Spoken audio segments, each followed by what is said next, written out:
Hi, அனைவருக்கும் sweet வணக்கம்.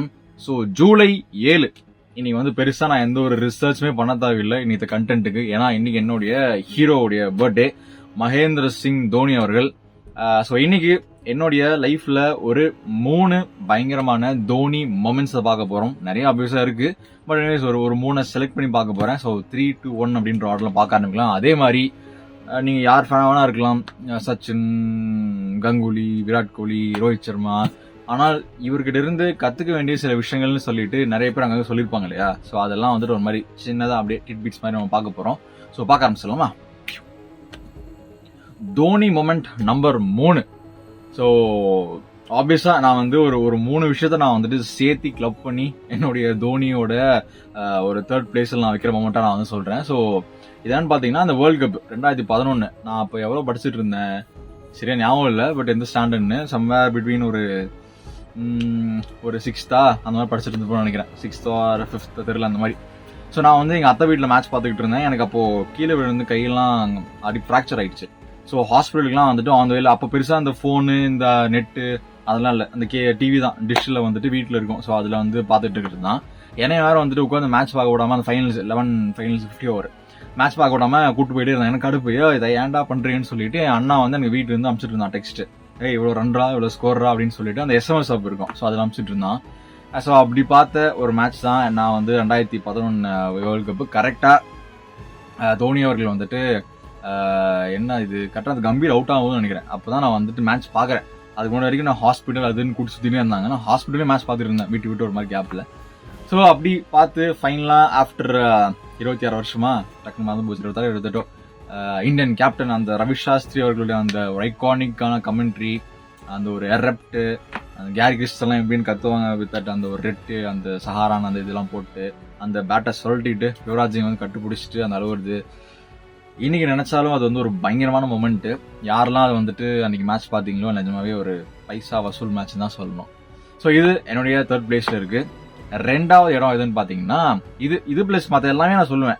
அந்த 2007 அப்ப இன்னும் ரொம்ப நான் சின்ன பையன், எனக்கு உண்மையை ஞாபகம் இல்லை. இந்தியா ஜெயிச்சு வேர்ல்டு கப் அப்படின்னாங்க. அப்படியா சூப்பர், எப்படி யாரு கேப்டன்னா தோனி நாங்க சூப்பர் ஓகே. ஏன்னா எனக்கு முதல்ல தோனி அவர்களுக்கு பிடிக்கும்.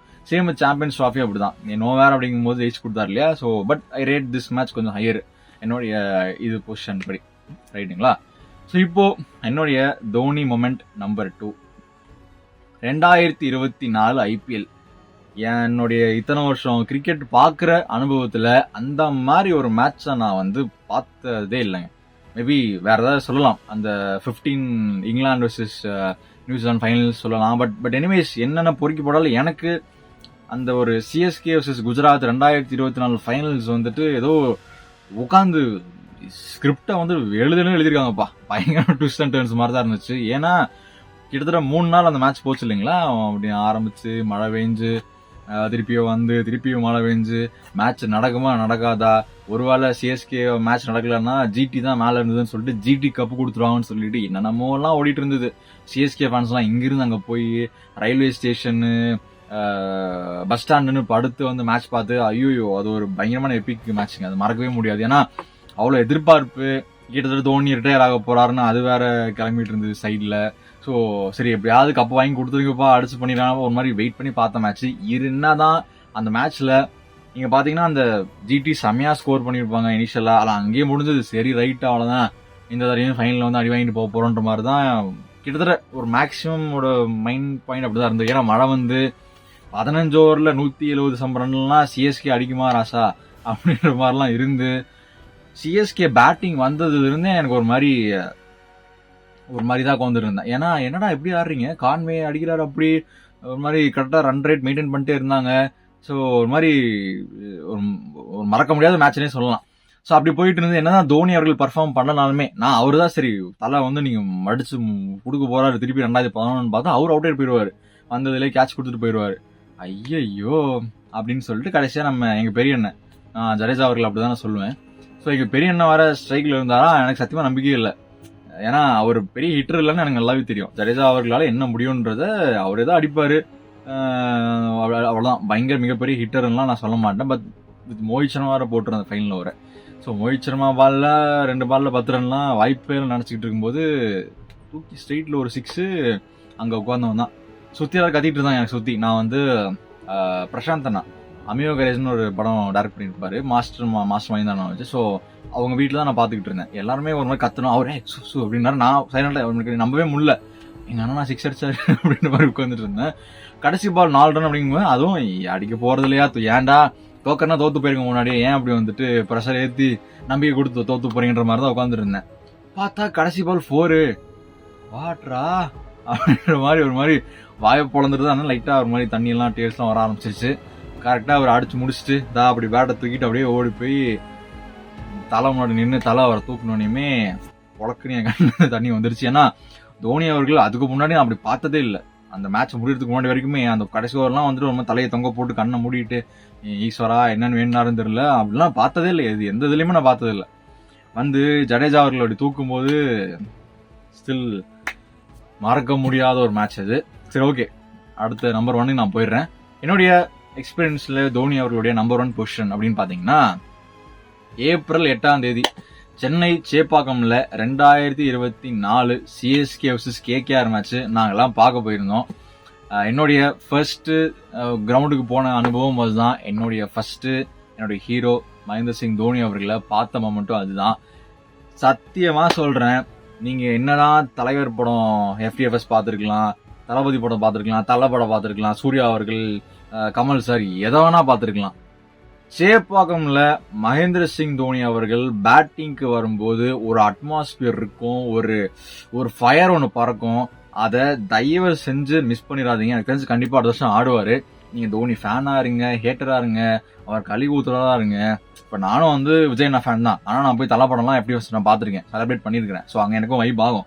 ஸோ அதை வச்சு நான் சொல்றேன், ஒரு தடவை இதை போய் தயவு செஞ்சு பாத்துருங்க. நீங்க தோனி அவர்களோட ஃபேனு, சிஎஸ்கே ஃபேனா இருந்தா தயவு செஞ்சு ஒரு மேட்ச் ஆகுது சேப்பாக்கில் போய் வந்து பாத்துருங்க. அதை நான் சொன்னா புரியாது. பேசிக்கா கரெக்டா எந்த மேட்ச்னா, ரசல் அவர்கள் கூட காதை போத்தி நின்று இருந்திருப்பாரு அப்போ தோனி அவர்கள் என்ட்ரி அப்போ. அந்த மேட்ச் தான் நாங்க போயிருந்தோம். ரசலுக்கு அப்படியே பின்னாடி நாங்க வந்து உட்காந்துட்டு இருந்தோம். பேசிக்கா நாங்க ஒரு 4-5 பேர் போயிருந்தோம்.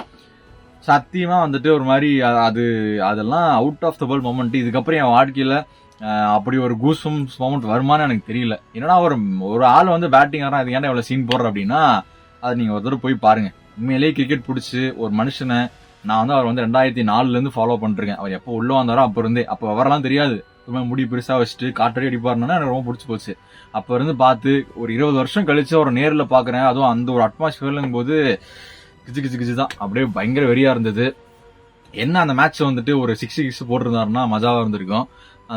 அதே வருஷம் வந்துட்டு நிறைய பயங்கரமான ஷாட்லாம் ஆடினா, அந்த ஒரு இன்னிங்ஸ்லாம் ஆடி இருப்பாரு. ஸோ அதெல்லாம் நேரில் பார்த்தவங்களாம் வந்துட்டு கொடுத்துச்சவங்க. குறிப்பா அந்த மும்பை ஹார்திக் பாண்டியா பால்ல 3 6 அடிப்பாரு.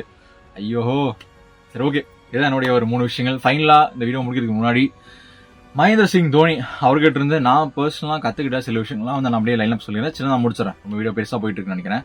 ஸோ ஃபர்ஸ்ட் பாயிண்ட், அவர் அடிக்கடி சொல்றதுதான் ப்ராசஸ். நீ நேத்து என்ன பண்ண, நாளைக்கு என்ன பண்ண போற, நேத்த நடந்ததை பார்த்து கவலைப்படுறது, நாளைக்கு என்ன நடக்குமோன்னு சொல்லிட்டு பயப்படுறது, இது எதுவுமே வந்துட்டு வேலைக்கு ஆக போறது இல்லை. ஸோ இன்னைக்கு ப்ரெசென்ட்டை நீங்க ஒழுங்கா பண்ணீங்க அப்படின்னா டெஃபினட்டா நாளைக்கு திரும்பி பார்க்கும்போது உங்க பாஸ்ட் பெட்டரா இருக்கும். அதே மாதிரி ப்ரெசென்ட்டை நீங்க ஒழுங்கா பண்ணிட்டே இருக்கும்போது உங்க ஃபியூச்சரும் வந்துட்டு அடுக்கடுக்கா அழகா மாறும்ன்றதுக்கு நிறைய தடவை அவர் சொல்லியிருக்கிறாரு. அண்ட் அதே மாதிரி நிறைய பேர் வந்து, நான் யாரையும் குறை சொல்லல, கடவுளெல்லாம் கும்பிடாதீங்களா நான் சொல்ல வரல. நீங்க கடவுள் மேல எவ்வளவு நம்பிக்கை வைக்கிறீங்களோ அதே அளவு நம்பிக்கை உங்க மேலேயும் வைங்க. 2013 சாம்பியன்ஸ் ஆஃப் ஜெயிச்சதுக்கு அப்புறம் தோனி அவர்கள் தான் சொல்லியிருப்பாரு, God isn't going to come to save us, நம்ம தான் நமக்காக பண்ணோம்னு சொல்லிட்டு. ஸோ கடவுள் மேலே நம்பிக்கை வைங்க, அவர் மேலே எவ்வளோ வைக்கிறீங்களோ அதே நம்பிக்கை உங்கள் மேலேயும் வைங்க. கண்டிப்பாக ஒரு நாள் நீங்கள் எதை வந்து சாதிக்கணும்னு ஆசைப்படுறீங்களோ அதை நீங்கள் போய் ரீச் பண்ணுவீங்க. இது ஒன்று. மூணாவது, தோனி அவர்கள் எப்பவுமே வந்துட்டு ஒரு கேப்டன் கூல்னு சொல்லுவாங்க. என்னை பொறுத்த வரைக்கும் ஒரு கேப்டன் கூலா, ஓகே, எஸ், மேபி கண்டிப்பாக கேப்டன் கூல் தான். அதையும் தாண்டி ஒரு லீடர், ஒரு ஆளுமைன்னு சொல்லுவாங்க இல்லையா, ஏன்னா நீங்கள் மற்ற நிறைய மேட்ச் பார்த்துருப்போம், கேப்டன்ஸ் அது இதுன்னு ஃபீல்டில் நிறையா வந்து அதுமாங்க. இப்போ ரோஹித் சர்மா கூட ஒரு டைமில் வந்துட்டு ரொம்ப ஃபீல்டில் வந்து இந்தியா தோத்துட்டு இருக்கும்போது அந்த கழுத்தை பிடிக்கிற ஒரு மாதிரி ரொம்ப டென்ஷன் ஆகுறது, பாலை திட்டி அப்படி தூக்கி போடுறது, கெட்ட வார்த்தை பேசுறது, நிறையா ஃபீல்டில் காட்டியிருப்பார். ஆப்வியஸாக தோனி அவர்களும் கோவம் இருக்கும். ஆனால் மேட்ச் நல்லா போதோ நல்லா போலியோ அவரோட ஆளுமைன்னு ஒன்று இருக்கும் இல்லைங்களா, அந்த நீங்கள் ஃபீல் பண்ணலாம் அந்த அவரோட ஆறாவை. இவன் என்னடா ஒருட்ராண்டா ஆறாகிறான்னா மேபி தெரில, எனக்கு வந்து அது ஃபீல் ஆகும். ஸோ அந்த ஒரு கமாண்டிங் அந்த ஒரு இது அவர்கிட்ட இருக்கும். ஸோ அது மேபி நீங்கள் ஏதோ ஒரு லீடர்ஷிப் ரோல் எங்கேயா இருக்கீங்கன்னா மேபி அதுவும் அவர்கிட்ட இருந்து கற்றுக்கலாம். ஸோ நிறையா இருக்குது, சொல்லிட்டு நான் போவேன் விட்டா 4 முழுக்க பேசுவேன். எனிவேஸ் திஸ் இந்த வீடியோ நான் முடிச்சுக்கிறேன். ஸோ உங்களுடைய டாப் 3 தோனி மொமெண்ட்ஸ் என்னன்றது கீழே கமெண்ட்ல லீவ் பண்ணுங்க. ஸோ உங்களோட எக்ஸ்பீரியன்ஸை நான் கேட்கறது ரொம்ப ஆர்வமாக இருக்கேன். So this I end of this video. Happy birthday Mahendra Singh Dhoni அவர்களே. நீங்கள் 2026 எனக்கு தெரிஞ்ச உங்களுடைய கிரிக்கெட்டிங் கரியர் ஐபிஎல்லை பொறுத்த வரைக்கும் நீங்கள் முடிச்சுப்பீங்கன்னு நினைக்கிறேன். ஸோ ஐ திங்க் இந்த one last time is pending 2026 for Thalapathy. பார்ப்போம். Hope things Koval. சிஎஸ்கே அவங்களுடைய 6வது கப்பை வந்துட்டு அடிச்சு மேபி இப்படி ஏதாவது ஒரு போஸ்ட் கொடுத்து வீடியோ போடுவாங்கன்னு நினைக்கிறேன். ஸோ தேங்க்யூ, பாய்.